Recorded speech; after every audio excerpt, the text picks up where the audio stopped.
Hola, ¿qué tal? ¿Cómo les va? Bienvenidos, bienvenidas a esta materia, prevención de riesgos y seguridad en el turismo. Mi nombre es Arturo Jaimes Luqueta, soy docente del Instituto Superior Mariano Moreno, de la Fundación Universitaria Mariano Moreno hace más de 20 años. Soy profesor de la carrera de periodismo y de periodismo deportivo, porque además de médico soy periodista y periodista deportivo. Así que, bueno, es un gusto estar con todos ustedes, con los alumnos del curso de la mañana y los alumnos del curso de la noche de esta hermosa carrera. Quiero decirles que además de médico, periodista, he sido también muy viajero, por lo tanto me encanta la carrera que ustedes han elegido y que ustedes están terminando o promediando en el segundo año del cursado. Y siempre que viajo, siempre que he emprendido algún viaje turístico o laboral, me ha tocado viajar mucho por la medicina, pero mucho más por el periodismo. En medicina a congresos nacionales y en el caso del periodismo mucho más a coberturas nacionales, también internacionales. Y siempre me he preguntado, siempre me ha inquietado, por suerte o por cuidados que tengo, nunca he debido lamentar ningún accidente, ningún riesgo, ninguna enfermedad durante estos viajes, pero en algunos momentos he estado mucho tiempo fuera de mi casa, en otra ciudad, 15, 20 días, en otro país, 30, 40 días, y créanme que como integrante de un equipo de salud, me he preguntado muchas veces, ¿qué haría si me pasa tal cosa? ¿Qué hago si me fracturo? ¿Qué hago si me atropella un auto en un país donde ni siquiera manejo el idioma en el que se habla en ese país? ¿Qué hago si me levanta fiebre? Si me duele la garganta, si me da un dolor en el pecho que puede simular un infarto, ¿no? Tengo la edad del factor típico de riesgo del infarto, entre los 40, 50, 60 años, sobre todo en el hombre, hay riesgos de infarto. Me gusta también el turismo de sierras y cada vez que he andado por las sierras con amigos, familia, me he preguntado qué pasa en estos lugares de sierra donde uno no sabe dónde hay un centro de salud, donde uno no conoce qué fauna, qué tipo de fauna hay, qué nos puede picar, qué nos puede morder, con qué nos podemos raspar, alguna planta alergénica. ¿Qué debería tener en mi bolso? ¿Qué debería tener en mi botiquín para emprender un viaje a las sierras? Entonces, ya que me han elegido para dar esta materia, que durante mucho tiempo la dio otra docente, que ahora se ha jubilado, lo primero que me puse en la cabeza es pensar que lo que se debe hacer, como en mi caso particular, yo soy médico, especialista en geriatría, atiendo a adultos mayores. Siempre que voy al consultorio o al hogar Padre La Mónaca, que hoy me toca dirigir, soy el director de ese hogar, lo primero que pienso es cómo puedo hacer que mis pacientes, que los residentes del hogar, se enfermen menos, se accidenten menos, para bajar la estadística de mortalidad, es decir, de enfermedad y muerte. Lo primero que tengo que hacer es evitar que se enfermen. Y obviamente luego, si hay enfermedad, tener estudiado, tener estrategias de cómo abordar esas enfermedades para tratar de evitar las complicaciones que esas enfermedades puedan producir. En el caso de los riesgos en el turismo, ustedes que van a estar conduciendo un contingente de gente que va a estar a riesgo, que va a arriesgar, porque salir es arriesgar, más hoy en tiempos de pandemia, tenemos que tener la cabeza puesta, primero que nada, en cómo puedo hacer yo, que soy quien coordino este contingente, para que ninguno de los miembros de este contingente padezca una enfermedad, padezca un accidente o padezca cualquier situación que me pueda obligar a tener que llevarlo a un hospital, atender una urgencia, realizar un trabajo de primeros auxilios. Ustedes bien lo saben y para eso esta materia está en la currícula de periodismo, que tienen que saber primeros auxilios. Ustedes tienen que ser la primera línea de atención de ese turista, de esa persona que los acompaña a ustedes. Y si bien ustedes no van a ser médicos, paramédicos, enfermeros, tienen que saber cómo desempeñarse para evitar que esa persona que se accidente, primero que se accidente, vuelvo a repetir, evitar las situaciones estresantes que puedan llevar a una persona a que se le dispare alguna enfermedad de base psicológica que lo altere en el momento. Evitar las situaciones que lo lleven a tener riesgo de accidentarse. Hay lugares donde uno viaja y las calles son difíciles de caminar y van adultos mayores, donde hay veredas con baldosas flojas y van personas grandes o personas con cierta discapacidad. Cómo trabajar también con un contingente en donde haya pacientes, donde haya personas con alguna discapacidad. Prevenir, pensar lo que le pueda pasar a la gente que viaja con ustedes, a la gente que ustedes coordinan, a la gente que va bajo la responsabilidad de ustedes. ¿Qué le debo exigir a la empresa que me contrata para hacer este viaje y ser el coordinador o ser el guía de esta experiencia?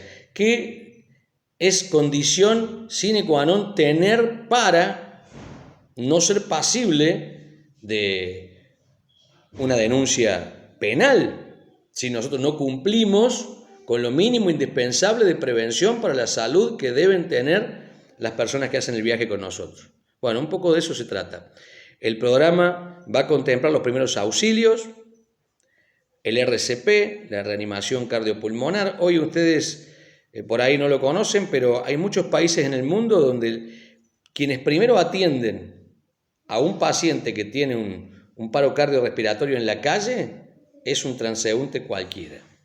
Lo que se busca hoy en la reanimación cardiopulmonar, lo que se busca hoy en lo que se llama medicina prehospitalaria o medicina emergentológica en la vía pública es velocidad, es el segundo vale. Del segundo depende si el paciente muere o vive. Del segundo depende si el paciente tendrá o no una secuela neurológica. Del segundo depende si el paciente va a respirar, va a caminar, se va a mover, va a quedar con alguna discapacidad o con secuelas importantes. Entonces, la medicina prehospitalaria hoy trabaja en diferentes ámbitos y uno de los ámbitos en el que quiere empezar a trabajar es en el auxilio inicial por el ser humano que está en la calle, que no tiene ninguna capacitación médica, no sabe nada de medicina, no sabe nada de salud, pero tiene que saber qué hacer ante una persona que se queda en la vía pública con un probable infarto agudo miocardio, con un probable ACV, con un posible paro cardiorrespiratorio. ¿Para qué? Para que la atención sea más rápida, porque todos sabemos, y alguno ha sido testigo alguna vez de algún accidente en la vía pública, cuánto demora una ambulancia, cuánto debe demorar y cuánto termina demorando un código rojo, que es la máxima urgencia en la vía pública. Un accidente en el centro de la ciudad de Córdoba, con el tráfico habitual de la ciudad de Córdoba, donde la ambulancia más cercana del 107 está en el hospital de urgencias.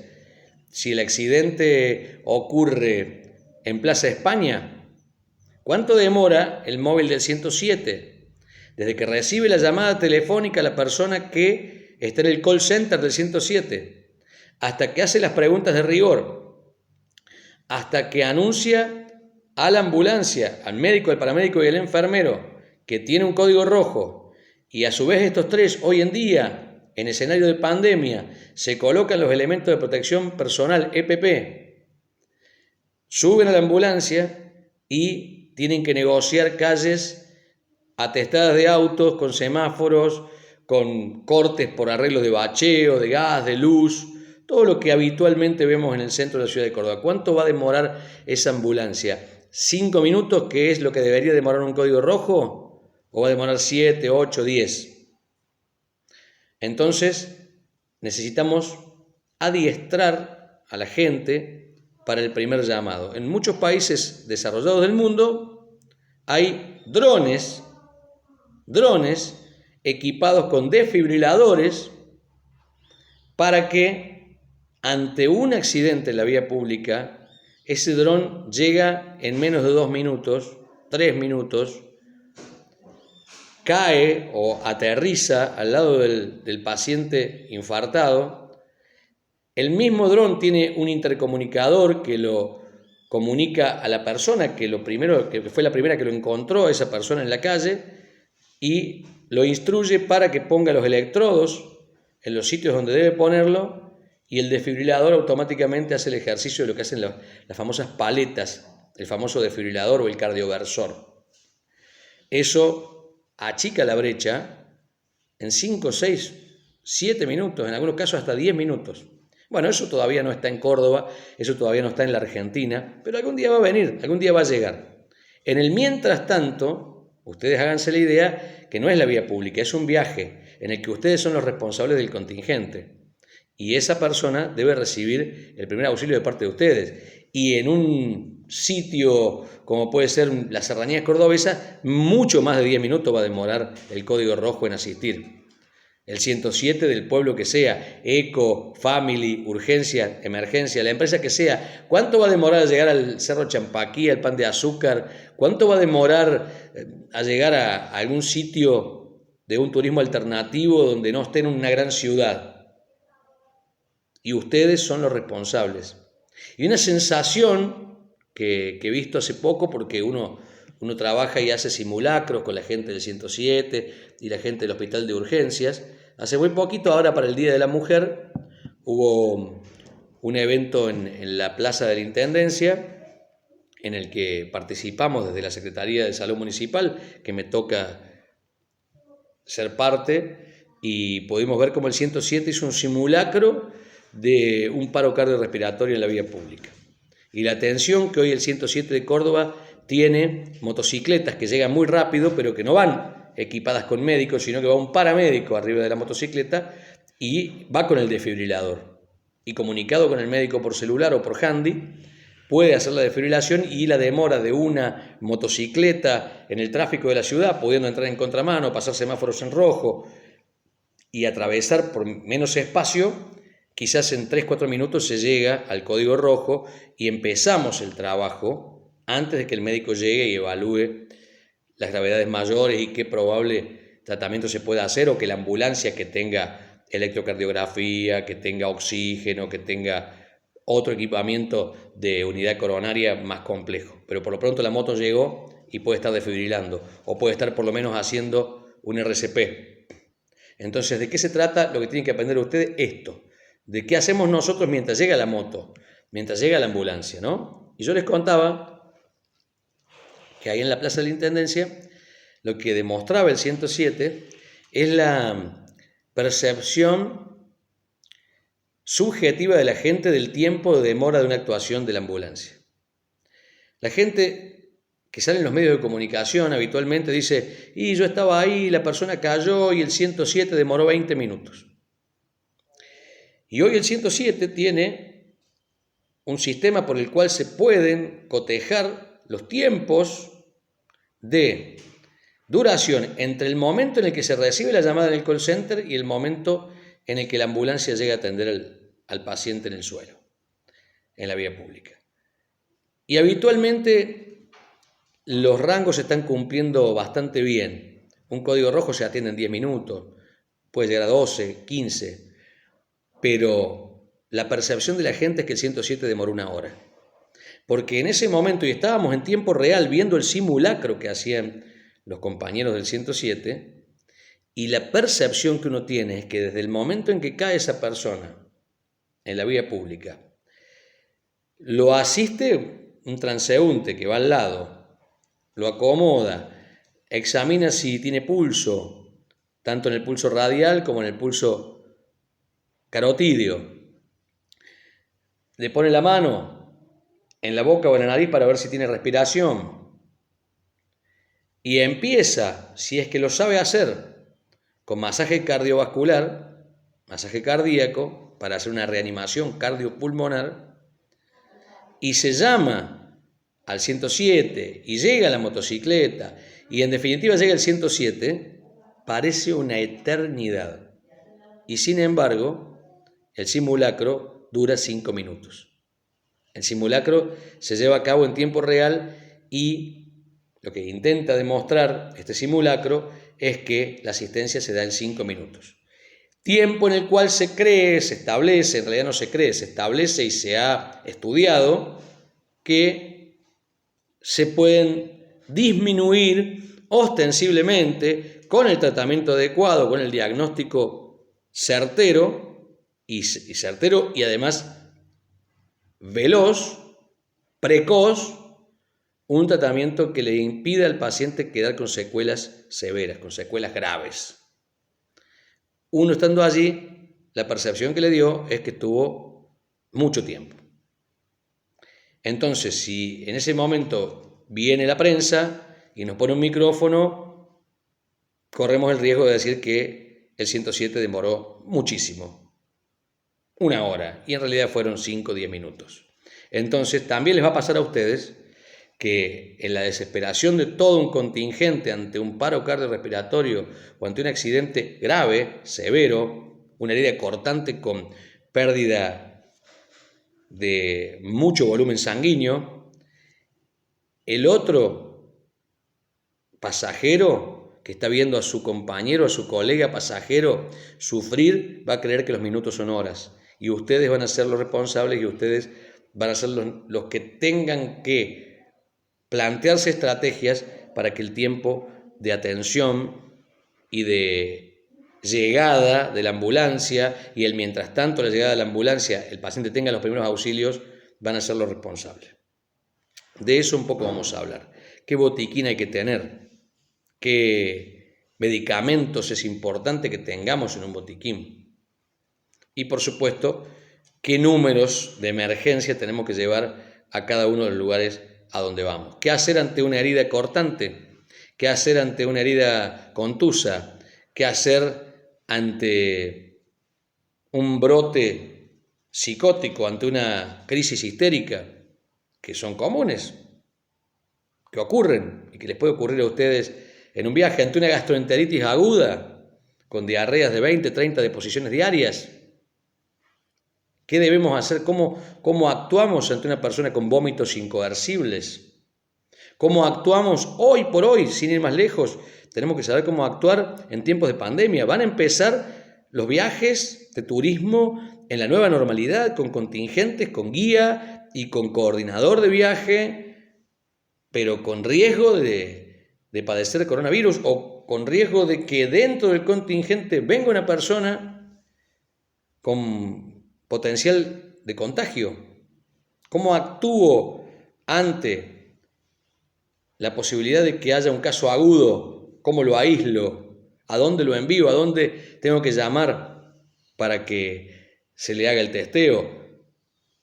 ¿Cuál es el protocolo de testeo para una persona en viaje? Bueno, todas esas cosas vamos a ver a lo largo de este cuatrimestre en el que vamos a compartir esta materia para que ustedes tengan elementos que no los van a transformar en médico, enfermero o paramédico, sino que los van a transformar en personas especializadas en turismo que sepan cómo actuar ante la falta de un facultativo de la salud y sobre todo para esperar de una manera acorde y para hacer que esa espera sea cada vez más corta con un servicio de salud.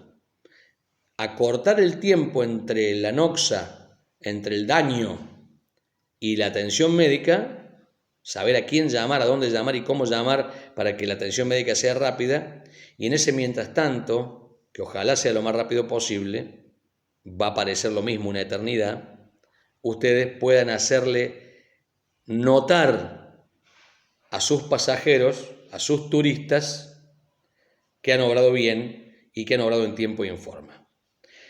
Les agradezco mucho permitirme estar con ustedes, sumarme a esta carrera que es realmente fabulosa, que me hubiese encantado estudiar a mí, porque soy un viajero nato. Si hay algo que amo es viajar, si hay algo que extraño en estos momentos de pandemia es viajar, así que espero que también ustedes me den su parecer y también indudablemente ustedes me van a marcar contextos. Doctor o Arturo, estando en tal lugar, ¿qué botiquín llevaríamos? Arturo, si tenemos un paro cardiorrespiratorio en tal sitio, cómo obramos, cómo actuamos, y yo también les voy a preguntar a ustedes qué lugar puedo visitar, qué lugar puedo disfrutar en Córdoba, en el país o en el mundo. Un abrazo grande, hasta la próxima.